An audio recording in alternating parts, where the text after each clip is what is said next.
বাসরাতে বিড়াল মারতে হয়। তো আবার মৌচাকে আপনি ঢিল মারলেন, অল্প একটু ঢিল মেরে আপনি চুপচাপ করে মাজায় মানে করে ঘোরাফেরা করলেন মাজায় হাত দিয়ে যে আমি ঢিল মেরেছি। এখানে আপনাকে শেষ পর্যন্ত দেখতে হবে। এখানে দুটো সমস্যা আমাদের এখানে দেখা দিয়েছে। ১/১১-এর কুশীলবদেরকে ধরা হয়েছে।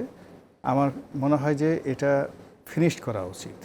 এটা একেবারে ক্র্যাশ হিসেবে নিয়ে প্রথম থেকে শেষ পর্যন্ত সবাইকে বাবার নাম ভুলিয়ে দেওয়া উচিত। আর যদি সেটা না হয় সরি বলা উচিত, মাসুদ্দিন সাহেবকে ছেড়ে দেওয়া উচিত, মামুনকে ছেড়ে দেওয়া উচিত, বাবা গো মা গো ভুল হয়ে গেছে, মুঝে মাফ করে দাও। এই হলো একটা ঘটনা।